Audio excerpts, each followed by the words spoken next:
नमस्कार साथियों, आपका हमारे YouTube चैनल जुगल टेक्निकल में हार्दिक स्वागत है। मैं जुगल राठौर। साथ ही इस वीडियो में हम बात करेंगे राज्य सरकार के द्वारा जो महत्वपूर्ण निर्णय लिए गए हैं। इसके तहत जो अंग्रेजी माध्यम विद्यालयों में जो चयनित कार्मिक हैं उनका कार्यकाल पूर्ण होने पर जो चयन है उनका निरस्त करना, परिवर्तन करने को लेकर क्या है पूरी जानकारी। साथ ही वाइस प्रिंसिपल का जो पद डायंग घोषित किया जाना है, नवीन पद वरिष्ठ व्याख्याता का सृजन किया जाना है, उनका पदस्थापन कहाँ होगा और जितनी भी DPC पेंडिंग है, DPC 31 मार्च 2026 तक करने को लेकर दिशा निर्देश क्या हैं। इसी प्रकार बहुत महत्वपूर्ण निर्णय यहाँ पर लिए गए हैं। तो क्या है पूरी जानकारी मैं आपको इस वीडियो में देने वाला हूँ। तो पूरा वीडियो देखिए। और आप हमारे चैनल पे नए और अभी तक आपने हमारे चैनल को सब्सक्राइब नहीं किया तो चैनल को सब्सक्राइब करें, बेल आइकन प्रेस करके ऑल पर जरूर क्लिक करें, क्योंकि ऐसी लेटेस्ट जानकारी मैं आपको लगातार देता रहता हूँ। तो शुरू करते हैं। तो देखिए, कार्यालय निदेशक माध्यमिक शिक्षा राजस्थान बीकानेर के द्वारा बैठक कार्रवाई जो विवरण है वो जारी किया गया। इसके तहत देखिए, श्रीमान शासन सचिव स्कूल शिक्षा की अध्यक्षता में दिनांक 14 जनवरी 2026 को दोपहर 3 बजे से 5 बजे तक समीक्षा बैठक आयोजित की गई। बैठक में अतिरिक्त निदेशक माध्यमिक और प्रारंभिक शिक्षा, वित्तीय सलाहकार, संयुक्त निदेशक मुख्य जिला शिक्षा अधिकारी बीकानेर, जिला शिक्षा अधिकारी माध्यमिक प्रारंभिक और निदेशालय माध्यमिक और प्रारंभिक से संबंधित ग्रुप और अनुभाग अधिकारी उपस्थित रहे। उक्त बैठक में निम्नांकित निर्देश प्रदान किए गए। अब देखिए कौन कौन से जो निर्देश हैं वो प्रदान किए गए। ये वीडियो काफ़ी इंपॉर्टेंट होने वाला है, पूरा वीडियो आपको देखना है। तो देखिए, पहला एजेंडा बिंदु क्या है। तो देखिए, विवेकानंद महात्मा गांधी KGVV विद्यालयों के संबंध में ये जो है जानकारी है, जिसमें देखिए निर्देश क्या दिए गए हैं। तो देखिए, अंग्रेजी माध्यम विद्यालयों यथा स्वामी विवेकानंद आदर्श विद्यालय, महात्मा गांधी विद्यालय में कार्मिक का कार्यकाल पूरा होने के बाद चयन, निरस्त, प्रतिवर्तन तथा आगामी पदस्थापन की समस्त कार्रवाई ऑनलाइन मॉड्यूल के तहत हो, इसकी कार्ययोजना तैयार की जाए। यानी कि निर्देश दिए गए हैं कि जो भी इंग्लिश मीडियम स्कूल है, जैसे कि महात्मा गांधी स्कूल हैं या स्वामी विवेकानंद स्कूल हैं, इनमें जो पहले से कार्मिक हैं लगे हुए हैं, उनका कार्यकाल पूरा हो चुका है, तो उनका चयन, निरस्त, प्रतिवर्तन या आगामी पदस्थापन, यानी कि जहां भी उनका पदस्थापन किया जाना है, इसकी कार्रवाई के लिए ऑनलाइन मॉड्यूल के तहत कार्ययोजना तैयार करने को कहा गया है।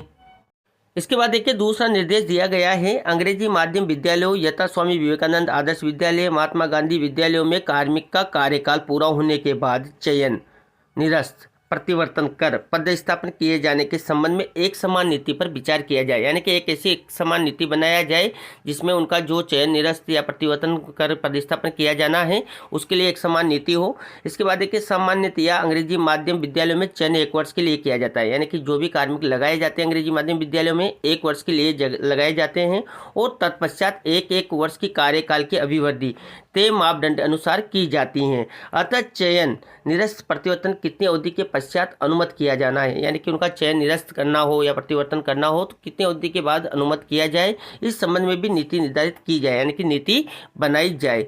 KGVV विद्यालयों में भी कार्मिकों का कार्यकाल पूरा होने के बाद पदस्थापन की समस्त कार्रवाई ऑनलाइन मॉड्यूल के तहत हो, यानी कि उनकी जो पदस्थापन किया जाएगा कार्यकाल पूरा होने के बाद, उसके लिए भी जो कार्रवाई करनी है ऑनलाइन मॉड्यूल के तहत ही की जानी है।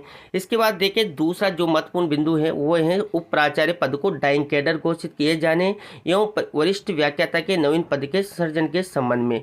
तो देखिए, उप प्राचार्य की काउंसलिंग के संबंध में निदेशक महोदय से चर्चा कर विचार करें। उप प्राचार्य का पदस्थापन उस विद्यालय में संचालित विषय के आधार पर किया जाए। ऐसा न हो कि उप प्राचार्य रसायन विज्ञान का है और उसका पदस्थापन ऐसे विद्यालय में कर दिया जाए जहां रसायन विज्ञान ही न हो, क्योंकि उनको सप्ताह में 18 से 24 कालांश पढ़ाने होते हैं। यानी कि यहाँ पर ये क्लियर कर दिया गया है कि जो उपाचार्य हैं उनका जो विषय हैं उसी विषय पर उनका जो जहाँ पर जिस विद्यालय में वो विषय हैं उसी पर उनका पदस्थापन किया जाए। ऐसे विद्यालय में पदस्थापन नहीं किया जाए जहाँ पर उनका विषय ना हो, क्योंकि उनको सप्ताह में 18 से 24 कालांश पढ़ाने होते हैं। उपाचार्य के लिए ये बताया गया है और वरिष्ठ व्याख्याता के लिए भी ये बताया गया है। इसके बाद देखिए, तीसरा महत्वपूर्ण बिंदु है बजट वर्ष 25-26 की बजट घोषणा संख्या। देखिए, 50/11/6 अंतर्गत मिर्जेवाला श्री गंगानगर में सैनिक स्कूल स्थापित किए जाने के संबंध में ये जानकारी है। देखिए, सैनिक स्कूल मिर्जेवाला श्री गंगानगर स्कूल का भूमि आवंटन हो गया है। आगे की प्रक्रिया शुरू की जाए और सैनिक स्कूल J मलसर बीकानेर संबंधित अधिकारी द्वारा सतत मॉनिटरिंग की जाए। प्रवेश परीक्षा का आयोजन करवाना है। परीक्षा पूरी सूचिता के साथ होनी चाहिए। परीक्षा का परिणाम 15/3/2026 को जारी किया जाएगा, यानी कि 15 मार्च 2026 को जारी किया जाएगा।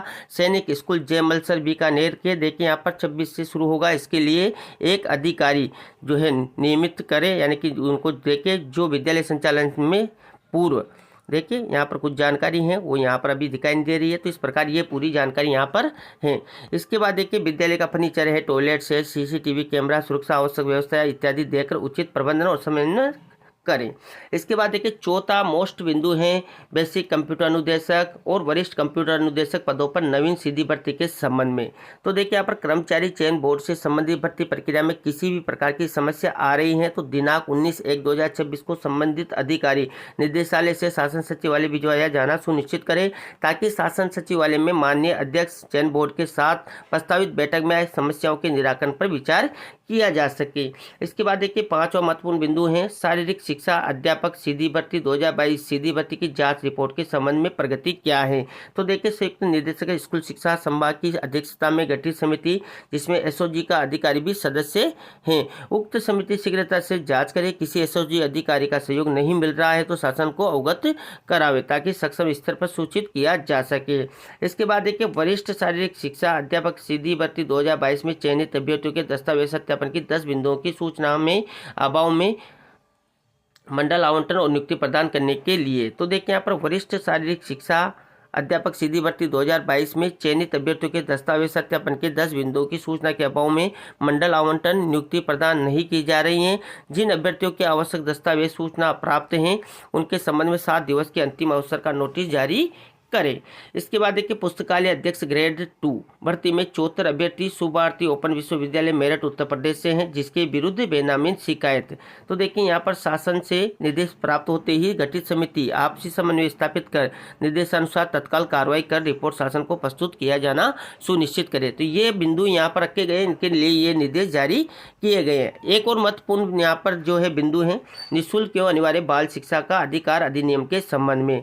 तो देखिए यहाँ पर बताया गया है कि निःशुल्क और अनिवार्य बाल शिक्षा का अधिकार अधिनियम 2009 की धारा 2 एन की उपधारा 3-4 में विद्यमान वर्तमान प्रावधानों में संशोधन हेतु समिति का गठन कर समीक्षा रिपोर्ट सुझाव प्रस्तुत किए जाए। और देखिए आरटीई पुनर्भरण आक्षेपों की समीक्षा एवं पुनर्भरण की प्रक्रिया में सुधार करने के संबंध में वित्तीय सलाहकार प्रारंभिक शिक्षा की अध्यक्षता में समिति गठित की जाए और समिति में विधि तकनीकी आरटीई पीएसपी अनुभाग सदस्य के तौर पर नामित हो और समिति 3 दिवस में समीक्षा रिपोर्ट सुझाव पेश करे।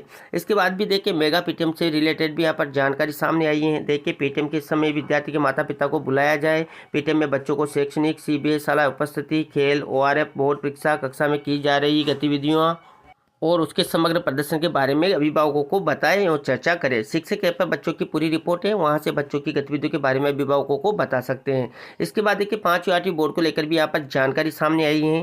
देखिए बेहतर कार्य योजना प्रबंध से 5वीं 8वीं कक्षा की परीक्षाओं की तैयारी की जाए और शीघ्र परीक्षा परिणाम जारी किया जाए। 5वीं 8वीं बोर्ड में जो विद्यार्थी अनुत्तीर्ण होंगे उनके लिए 3 सप्ताह का उपचारात्मक कक्षा रेमेडिएशन करना होगा और बच्चों को तनाव ना हो, वे आनंदित महसूस करें, इसका भी ध्यान रखना होगा। उपचारात्मक कक्षा यानी कि रेमेडियल की समय अवधि कम करने हेतु आरएससी या आरटी उदयपुर के टाइम कंप्रेस करवाना होगा।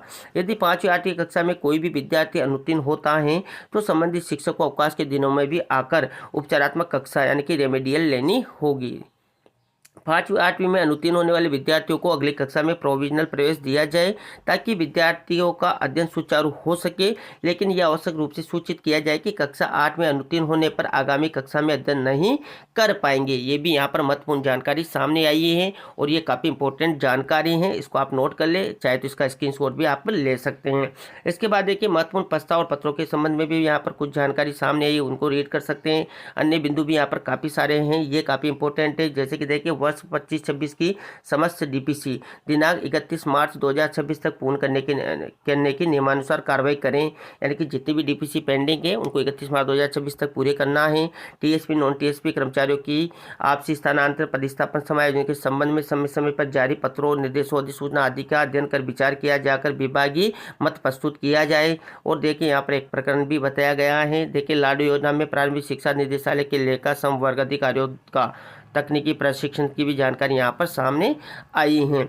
और भी देखिए यहाँ पर काफ़ी सारी जानकारी है जो आप देख सकते हैं।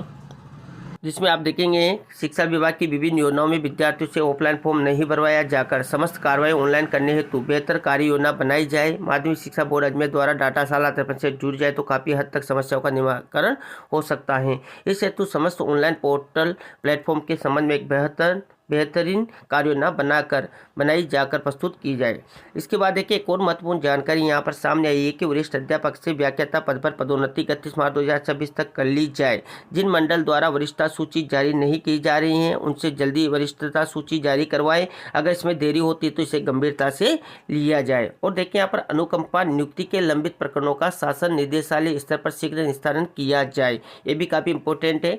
और देखिए संपर्क पोर्टल पर लंबित प्रकरणों का शीघ्र नियमानुसार निस्तारण आवश्यक रूप से करें।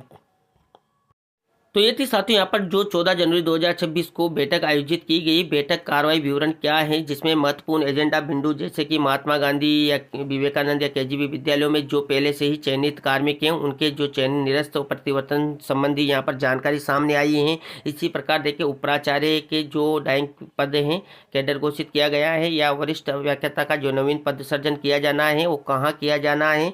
इसी प्रकार यहाँ पर जो पदोन्नति से रिलेटेड जानकारी सामने आई है, बेसिक कंप्यूटर अनुदेशक और वरिष्ठ कंप्यूटर अनुदेशक के नवीन पदों से संबंधी भी जानकारी यहाँ पर सामने आई है। तो काफ़ी सारी जानकारी मैंने आपको इस वीडियो में देने का प्रयास किया। आपको हमारी जानकारी कैसी लगी? जानकारी अच्छी लगी तो लाइक करें, शेयर करें, और अभी तक आपने हमारे चैनल को सब्सक्राइब नहीं किया तो चैनल को सब्सक्राइब करें, बेल आइकन प्रेस करके ऑल पर जरूर क्लिक करें, क्योंकि ऐसी ही लेटेस्ट जानकारी मैं आपको लगातार देता रहता हूँ। धन्यवाद साथियों, फिर मिलते हैं नई वीडियो में नई जानकारी के साथ। तब तक के लिए जय हिंद।